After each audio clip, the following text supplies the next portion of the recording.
मैं हूं परवेज और आप देख रहे हैं हमारा YouTube channel discover the truth. जैसे कि हमने पिछले वीडियो में एक नए टॉपिक पे बात करने की शुरुआत की थी, इस्लामी निज़ाम, और उस वीडियो में हमने थोड़ा सा समझने की कोशिश की थी हुजूर के दौर को,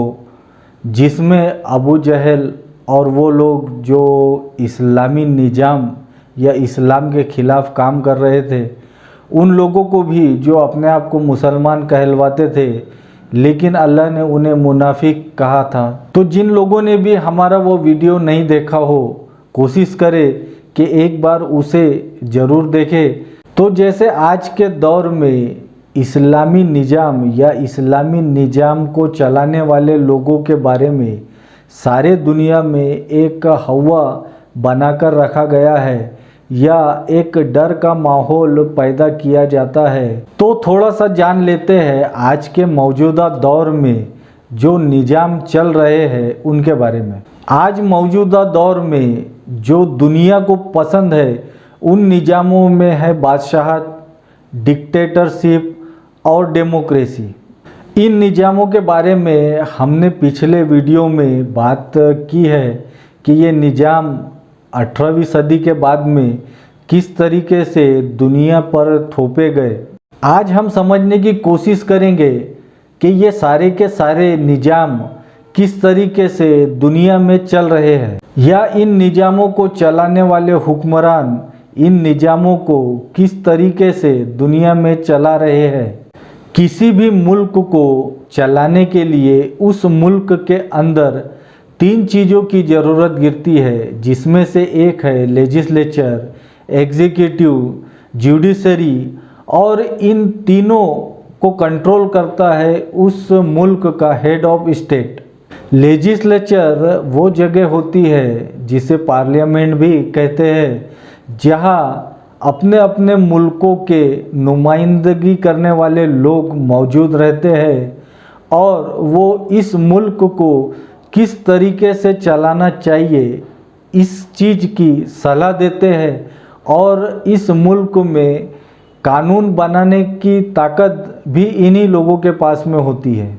और यही मौजूद लोग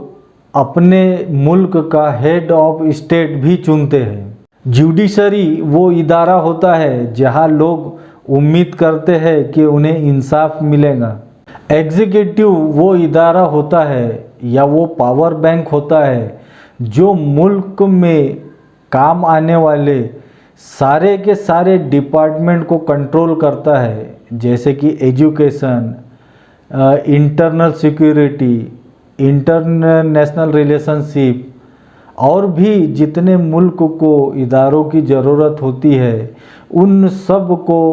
ये एग्जीक्यूटिव कंट्रोल करते हैं, जिसे ब्यूरोक्रेट या नौकरशाह चलाते हैं। और इन सभी को कंट्रोल करने वाली ताकत हेड ऑफ स्टेट होती है। आमतौर पर लोग तमाम मुल्कों के जुडिशरी से तो वाकिफ़ रहते हैं, लेकिन लेजिस्लेटिव, जिसे पार्लियामेंट भी कह सकते हैं, हाउस ऑफ रिप्रेजेंटेटिव भी कह सकते हैं, सीनेट भी कह सकते हैं, इन चीज़ों के बारे में वो कंफ्यूज रहते हैं। और एग्जीक्यूटिव वो इदारा होता है जिसे हमने अभी बताया, और उसको कंट्रोल करने वाला प्रेसिडेंट हो सकता है, प्राइम मिनिस्टर हो सकता है, दुनिया का कोई डिक्टेटर हो सकता है, या बादशाही निज़ाम चलाने वाला कोई बादशाह हो सकता है। ये सिर्फ शब्दों का एक खेल है। आम तौर पर किसी भी मुल्क को इन 3 इदारों के ज़रिए से कंट्रोल किया जाता है और उसे एक शख्स ही कंट्रोल करता है। अब यहाँ तक तो शायद आप समझ ही चुके होंगे। इसके आगे ये कि इन इदारों को चलाने के लिए कुछ कानून की भी ज़रूरत होती है, जिसे कॉन्स्टिट्यूशनल लॉ या आईनी कानून या मुल्क के कानून कहे जाते हैं, जिससे कि वहाँ रहने वाली हर आवाम और वहाँ के हुक्मरान नौकरशाह कम से कम लोगों को ये दिखाए कि वो कानून के मुताबिक काम कर रहे हैं या कानून के मुताबिक जी रहे हैं। आमतौर पर लोगों का ये ख्याल है कि सारे दुनिया में जितने भी मुल्क हैं उन मुल्कों में रहने वाले कुछ जहीन लोगों ने मिलकर अपने हाथों से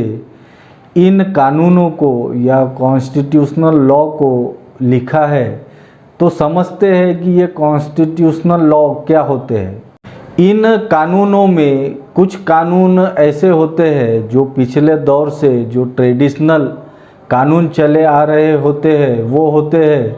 कुछ रीति रिवाजों पर शामिल कानून होते हैं, वो भी पुराने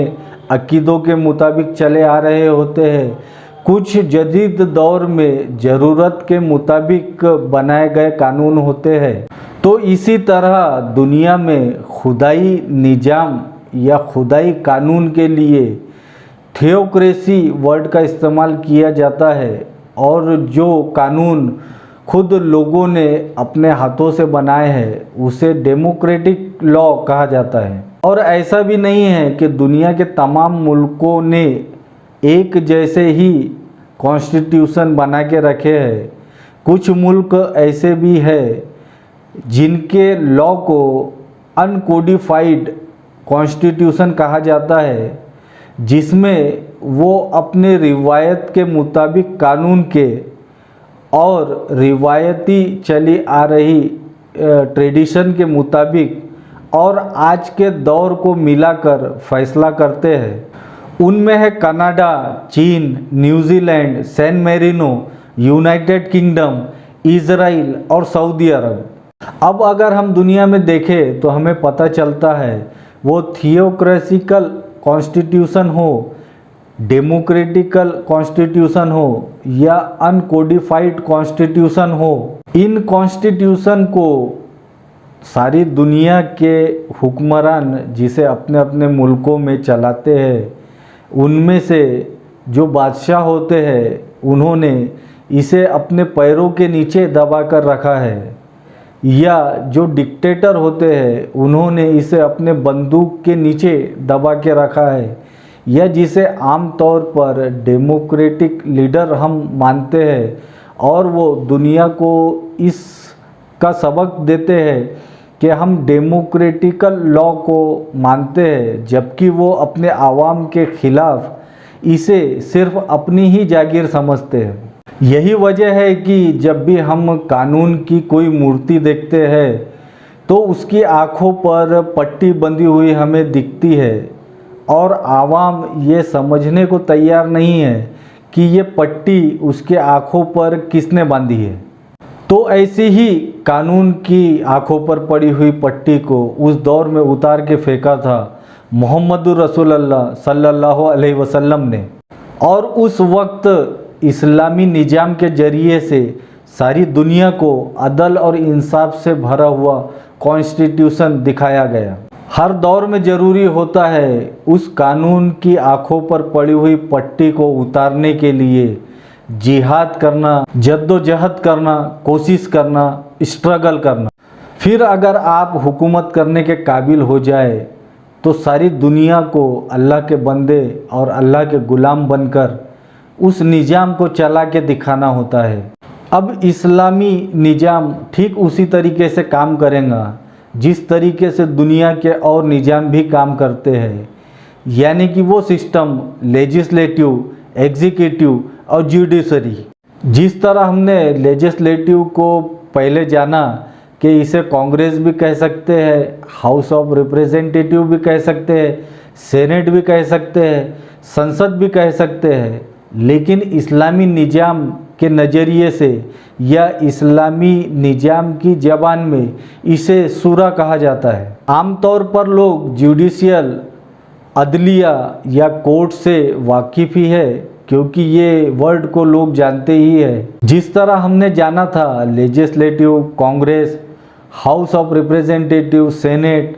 संसद हेड ऑफ स्टेट चुनती है, इस्लामी निज़ाम में हेड ऑफ स्टेट सिर्फ़ और सिर्फ अल्लाह होता है। इस्लामी निज़ाम में लेजिस्लेटिव या सूरा एक ऐसे इंसान को चुनती है जिसे अमीरुल मोमिनीन या खलीफा कहा जाता है, जो सिर्फ़ और सिर्फ अल्लाह, उसके रसूल और लोगों की राय के मुताबिक अपने मुल्क के निज़ाम को और अपने मुल्क को चलाता है। जिस तरीके से लोग सवाल करते हैं इस्लामी निज़ाम क्या है, मेरे ख़याल से अब आप लोग ये जान ही चुके होंगे कि इस्लामी निज़ाम क्या है। आगे के और वीडियो में हम जानने की कोशिश करेंगे कि इस्लामी निज़ाम और किस तरीके से काम करता है, या अमीरुल मोमिनीन खलीफा उनका किरदार क्या होता है। दूसरा सवाल लोग आमतौर पर ये करते हैं कि अगर मान भी लिया जाए दुनिया में इस्लामी निज़ाम कोई कायम करने की कोशिश करता है, तो अब वो इस निज़ाम को किस तरीके से चलाएगा। आमतौर पर जब भी ये निज़ाम यानी कि दुनिया के निज़ामों के ख़िलाफ़ ये निज़ाम खड़ा होने की कोशिश करेगा, तो आलमी बिरादरी इस निज़ाम को न चलने देने के लिए इस पर इकोनॉमिकल ब्लॉकेड या इकोनॉमिकल सैंक्शन ज़रूर लगाएंगी। जिस तरीके से अल्लाह का निज़ाम अल्लाह का बंदा और उसका ग़ुलाम बनकर फ़कीराना अंदाज में चलाया जाता है, तो लोग उन चलाने वालों के कपड़ों को, उन चलाने वालों के हालात को देखकर मजाक बनाते हैं कि ये निज़ाम किस तरीके से चलेगा। आमतौर पर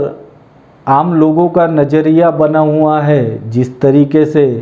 उन्होंने अपने ज़िंदगी में अपने हुक्मरानों को मुल्क के लूटे हुए पैसे या टैक्स पर अय्याशी बदमाशी करते हुए देखा है, या जिस तरीके का उनका रहन सहन है, या जिस तरीके का उनका खान पान है, या जिस तरीके से वो मुल्क के पैसे पर अय्याशी करते हैं, हवाई जहाज़ों में घूमते हैं, दूर दूर तक मुल्कों में जाकर बेवजह की मीटिंगें करते हैं, लोग इसे ही या इन्हीं लोगों को अपने हुक्मरानों का तरीका समझते हैं। फिर जब सारी दुनिया मिलकर इस्लामी निज़ाम का ब्लॉकेट करे, तो इस्लामी निज़ाम के हुक्मरान को क्या करना चाहिए। इसका बेहतरीन तरीका यही हो सकता है कि जिस तरीके से यूसुफ अलैहिस्सलाम ने मालियाती निज़ाम को अपने हाथ में रखकर अपने मुल्क को चलाया, उसी तरीके से आज के मुस्लिम हुक्मरान ने ये करना चाहिए कि अपने मुल्क के सारे ट्रेड अपने हाथ में ले लेना चाहिए, जैसे कि इंपोर्ट एक्सपोर्ट, चाहे वो नमक का ही क्यों ना हो। इससे ये होगा कि दुनिया की बिरादरी को अगर बिजनेस करना होगा तो उन्हें आपके ज़रिए से ही करना होगा। और जिस तरीके से आज दुनिया में मंदी का माहौल है, हर किसी को आपकी ज़रूरत होगी, क्योंकि आप मुल्की सतह पर सौदे करेंगे आलमी बिरादरी से, और उसके ज़रिए से आप अपनी शर्तें भी मनवा सकते हो और निगोशिएशन भी कर सकते हो। वक्त को देखते हुए आज के लिए बस इतना ही। आगे हम आने वाले वीडियो में और भी बात करेंगे। अगर आपको ये वीडियो पसंद आए तो लाइक करिए, शेयर करिए, सब्सक्राइब करिए।